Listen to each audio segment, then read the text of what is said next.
ನನಗೆ ಇಂಥ ಮಾತುಗಳು ಬಹಳ ಕಣ್ಣೀರು ತರಿಸ್ತವೆ ಒಂದೊಂದು ಸಲ. ನಾನು ಇದನ್ನೆಲ್ಲ ನಿಮಗೆ ಮತ್ತೆ ಮತ್ತೆ ಮತ್ತೆ ತೋರಿಸ್ಬೇಕು. ನಾನು ಟಿ ವಿಲಿ ಕಾಣಿಸ್ದೇ ಇದ್ರೂ ಪರವಾಗಿಲ್ಲ, ಇದು ಕಾಣಿಸ್ಬೇಕು. ಇದು ತೋರಿಸಿ ಒಂದು ಸಲ, ನಾನು ಆಮೇಲೆ ರಂಗ್ ಶೆಟ್ಟಿ ಅವ್ರನ್ನ ಮಾತಾಡಿಸ್ತೀನಿ. ಇದು ತೋರಿಸಿ, ಮೇಲೆ ಬನ್ನಿ, ಇದು ತೋರಿಸಿ. ಇದೆಲ್ಲ ಬಿಡದಿಯ ರೈತರು ನಮ್ಗೆ ಕಳಿಸ್ಕೊಟ್ಟಿರೋದು. ಬಲಗಡೆ ಭಾಗದಲ್ಲಿ ತಾವೇನು ನೋಡ್ತಾ ಇರೋದು, ಆವಾಗಲೇ ನೋಡ್ತಾ ಇದ್ರಿ ಬಲಗಡೆ ಭಾಗದಲ್ಲಿ, ಅದು ಆ್ಯಕ್ಚುಯಲ್ ಫೂಟೇಜು. ಇದು ರೈತರು ನಮಗೆ ಕಳಿಸ್ಕೊಟ್ಟಿದ್ದು. ನಾವು ಕಂಡಂತೆ ಬಿಡದಿ, ಆ ಫೂಟೇಜ್ ಭಾಳ ಚೆನ್ನಾಗಿತ್ತು. ಬಿಡದಿ ನಾವು ಕಂಡಂತೆ, ಹೌದು. ಅವಾಗಲೇ ನೀವು ಹಾಕಿದ್ರಲ್ಲ ವೈಡ್ ಆ್ಯಂಗಲ್ ಫೂಟೇಜ್ ಹಾಕಿ, ಅದನ್ನು ತುಂಬ ಚೆನ್ನಾಗಿತ್ತು. ಅದು ತುಂಬ ಬ್ಯೂಟಿಫುಲ್, ತುಂಬ ಮೋಸ್ಟ್ ಬ್ಯೂಟಿಫುಲ್. ಇದು ಡ್ರೋನ್ ಕ್ಯಾಮ್ರಾ ಫೂಟೇಜು, ನಮ್ಮದೇ ರಾಜ್ ನ್ಯೂಸ್ನ ಡ್ರೋನ್ ಕ್ಯಾಮ್ರಾ ಫೂಟೇಜು.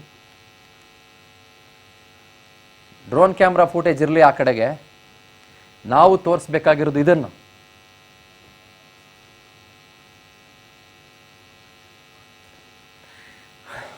Thank you. ನೋಡ್ರಪ್ಪ, ಇದು ನಮ್ಮ ಬಿಡದಿಯ ರೈತರು ನಮಗೆ ಕಳಿಸ್ಕೊಟ್ಟಿರುವಂಥ ಫೂಟೇಜ್. ಇದು ನಮ್ಮ ಬಿಡದಿಯ ರೈತರು ಅತ್ಯಂತ ಪ್ರೀತಿಯಿಂದ ತಕಳಿ ಸಾರ್, ನಿಮಗೇನು ಬೇಕು ತಕಳಿ ಅಂತ ಕಳಿಸ್ಕೊಟ್ಟವ್ರು ನಮಗೆ. ಪಪ್ಪಾಯ ಐತೆ, ಹೂಕೋಸು ಐತೆ, ಹಲಸಿನಣ್ಣು ಐತೆ, ಎರಳಿಕಾಯಿ ಐತೆ, ಮಾವಿನಕಾಯಿ ಐತೆ, ಬಾಳೆಹಣ್ಣು ಐತೆ, ಟೊಮೆಟೊ ಐತೆ, ಡ್ರ್ಯಾಗನ್ ಫ್ರೂಟ್ ಐತೆ ಸ್ವಾಮಿ, ಪಡವಲ್ಕಾಯಿ ಐತೆ, ಸೋರೆಕಾಯಿ ಐತೆ, ಬದನೆಕಾಯಿ ಐತೆ. ಬಿಡದಿಯ ಬೆಳೆಗಳು. ನನಗೆ ಆ್ಯಕ್ಚುಲಿ ಏನು ಗೊತ್ತಾ, ನಮ್ಮ ರಾಜ್ ಸ್ಟುಡಿಯೋ ಇವತ್ತು ಒಂದು ಮಿನಿ ಬಿಡದಿ ಆಗಿದೆ ರೀ. ಲಕ್ಷ್ಮಣ ಫಲ ಐತೆ, ಜೋಳದ ಕಡ್ಡಿ ಐತೆ, ಹೂಕೋಸು, ಡ್ರ್ಯಾಗನ್ ಫ್ರೂಟು ಎಲ್ಲ ಐತೆ ಸ್ವಾಮಿ. ನಮ್ಮ ತಾವ ಎಲ್ಲ ಬಿಡದಿ ರೈತರು ಬೆಳೆದಿರೋದು ಪುಣ್ಯತ್ಮರೇ. ನಾನು ತಗೊಬಂದಿದ್ದಲ್ಲಪ್ಪ, ಅಥವಾ ನಮ್ಮ ಟೀಮ್ ತಗೊಬಂದಿದ್ದಲ್ಲ. ನಮ್ಮ 2 ಗಾಡಿಯಾಗ ಇವತ್ತು ಹಾಕೊಂಬಂದಿದ್ದು ಬಾಳೆಹಣ್ಣು, ಅಲ್ಲಿಂದಾನೆ ಫ್ರೆಶ್ ಬಾಳೆಹಣ್ಣು. ಇದು ಮಿನಿ ಬಿಡದಿ. ಇದು ಇವತ್ತು ಬಿಡದಿ ಸಂತೆ ತರ ಅನಿಸ್ತಾ ಇದೆ ನನಗೆ. ಇದು ಪಪ್ಪಾಯ ನೋಡ್ರಿ, ಈ ಪಪ್ಪಾಯ ಗಮನಿಸ್ರಿ, ಎಷ್ಟು ಚಂದ ಗಮನಿಸ್ರಿ. ಇದೊಂದು ಪಪ್ಪಾಯ, ಅದರ ಪಕ್ಕದಲ್ಲಿರುವ ಈ ಪಪ್ಪಾಯ ಗಮನಿಸ್ರಿ. ಸ್ವಾಮಿ ಏನ್ ಬೇಕು ಸ್ವಾಮಿ? ಇಡೀ ರಾಜ್ಯಕ್ಕಾಗೋಷ್ಟು, ದೇಶಕ್ಕಾಗೋಷ್ಟು ಎಂತೆಂಥ ಬೆಳೆಗಳು ಬೇಕು ಸ್ವಾಮಿ ನಿಮಗೆ. ಅದರ ಜೊತೆಗೆ ನವಿಲುಗಳು ಸ್ವಾಮಿ, ಅದರ ಜೊತೆಗೆ ಹಸುಗಳು ಸ್ವಾಮಿ, ನಮ್ಮ ದನಗಳು ಸ್ವಾಮಿ, ಅದರ ಜೊತೆಗೆ. ಹೌದು ಸ್ವಾಮಿ, ನಮ್ದೇಯಾ ದನಗಳು, ನಮ್ದೇಯಾ. ಹಾಲು ಬರ್ತದೆ ಸ್ವಾಮಿ, 6.5 ಲಕ್ಷ ಲೀಟರ್ನಷ್ಟು ಹಾಲು ಬರ್ತದೆ ಸ್ವಾಮಿ ಪ್ರತಿ ತಿಂಗಳಿಗೆ. KMF ಹೋಯ್ತದೆ, ಬಿಡದಿಯಿಂದ ಬರ್ತದೆ, ಅಡಿಕೆ ಬರ್ತದೆ. ಇದು ಮೆಣಸಿನ್ಕಾಯಿ ಸ್ವಾಮಿ, ಇದು ಮೆಣಸಿನ್ಕಾಯಿ. ಇದನ್ನ ನಮ್ಮ ಬಿಡದಿಯ ರೈತರು ಬೆಳಿತಾರೆ ಸ್ವಾಮಿ. ಇದು ಮೆಣಸಿನ್ಕಾಯಿ ನೋಡಿ, ಕಾಣಿಸ್ತಾ?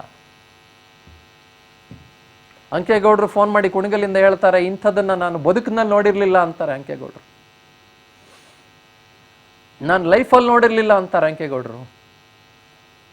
ವಾವ್. ಇನ್ಫ್ಯಾಕ್ಟ್ ಇಲ್ಲಿ ಕೆಳಗಡೆ ಇನ್ನು ಹೂಕೋಸ್ ನಾವು ತುಂಬಾ ಇಟ್ಟಿದ್ದೀವಿ. ನಾವು ನಿಮಗೆ ಅದನ್ನ ಜಾಸ್ತಿ ತೋರ್ಸಕ್ಕಾಗಿಲ್ಲ, ಯಾಕಂದ್ರೆ ತುಂಬಾ ಕಳಿಸ್ಬಿಟ್ಟಿದ್ದಾರೆ. ನಮ್ಮ ರೈತರ ಪ್ರೀತಿ ಹಂಗೆ ನೋಡ್ರಿ. ನಾನು ಮೊನ್ನೆ ಒಂದು ವಾರದ ಹಿಂದೆ ಬಿಡದಿಗೆ ಹೋಗಿದ್ದಾಗ ಅಲ್ಲಿ ಬನ್ನಿಗಿರಿ ಗ್ರಾಮದಲ್ಲಿ, ನಿಮ್ಗೆ ಹೇಳ್ತೀನಿ ಕೇಳಿ ಕತೆ. ಬನ್ನಿಗಿರಿ ಗ್ರಾಮದಲ್ಲಿ ಅಲ್ಲಿ ಹಾಲು ಹಾಕ್ತಾ ಇದ್ರು ಡೈರಿಗೆ, 5:15ಗೆ ಮುಗ್ದೋಗ್ಬಿಡುತ್ತೆ. ಆಯ್ತಾ, ನಾನು ಅಲ್ಲಿ ಬಿಸಿ ಬಿಸಿ ಬಿಸಿ ಬಿಸಿ ಅಂದರೆ ಬೆಚ್ಚಗಿದ್ದಂಥ ಹಾಲನ್ನು ನಾನು ಹಾಗೇನೆ ತಗೊಂಡು ಕುಡ್ದೆ ಅಲ್ಲಿಂದ. ನಮ್ಮ ಗೋಮಾತೆ ಕೊಟ್ಟಿದ್ದಂಥ, ಯಾವ ಕೂಸೋ ಚಂದದ ಮುದ್ದಾದ ಗೋಮಾತೆ ಕೊಟ್ಟಿದ್ದಂಥದ್ದು, ಅದನ್ನು ನಾನು ಅಲ್ಲೇ ಕುಡ್ದೆ. ವಾವ್, ಎಂಥ ಅದ್ಭುತ. ನಮ್ಮ ಕರ್ನಾಟಕ ಪ್ರಕೃತಿಯ ತಾಣ ರೀ. ಬಹುಶಃ ನಾನೀಗ ಮಾತಾಡ್ತಾ ಇರೋವಾಗ ಮಲೆನಾಡಿನವರು ಅಂತ ಅನ್ಕೊಳ್ತಾ ಇರ್ಬೋದು, ನಮ್ಮಲ್ಲೂ ಟನಲ್ ರಸ್ತೆಗಳನ್ನು ಮಾಡ್ತಾ ಇದ್ದಾರೆ, ನಮ್ಮಲ್ಲೂ ಸುರಂಗಗಳನ್ನು ಮಾಡೋದಕ್ಕೆ ಹೊರಡ್ತಾ ಇದ್ದಾರೆ.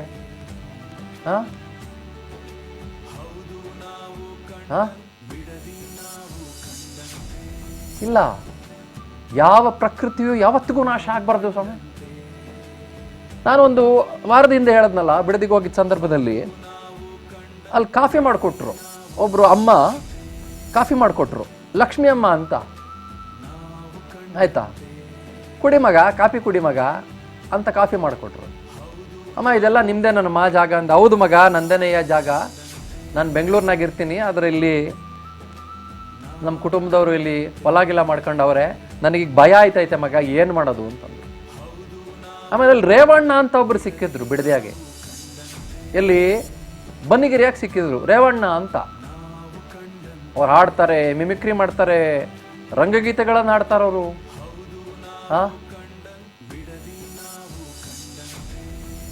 ಎಂತಂತ ಅದ್ಭುತ ರೀ. ಒಬ್ಬೊಬ್ರ ಹತ್ರ 8 ಎಕರೆ ಜಾಗ ಇದೆ, 10 ಎಕರೆ ಜಾಗ ಇದೆ, 11, 12 ಎಕರೆ ಜಾಗ ಇದೆ, ಅಲ್ಲೆಲ್ಲ ಇದನ್ನು ಬೆಳೀತಾರೆ ಬುದ್ಧಿ. ಡ್ರೋನ್ ಕ್ಯಾಮ್ರಾ ಪುಯ್ ಅಂತ ಆರಿಸ್ಬಿಡೋದಲ್ಲ ಸ್ವಾಮಿ, ಆರಿಸಿ ನಮಗೂ ಬರ್ತದೆ ಡ್ರೋನ್ ಕ್ಯಾಮ್ರಾ ಆರಿಸೋದಕ್ಕೆ. 9,000 ರೂಪಾಯಿ ಬಾಡಿಗೆ ಕೊಟ್ಟರೆ ಡ್ರೋನ್ ಕ್ಯಾಮ್ರಾ ಬರ್ತದೆ, ಯಾರು ಬೇಕಾದರೂ ಆರಿಸ್ಬೋದು. ಒಳಗಡೆ ಹೋಗಿ ಶೂಟ್ ಮಾಡ್ಕೊಂಡ್ ಬಂದಿರೋದು ನಾವಿದೆಲ್ಲ ಫುಟೇಜ್ಗಳು.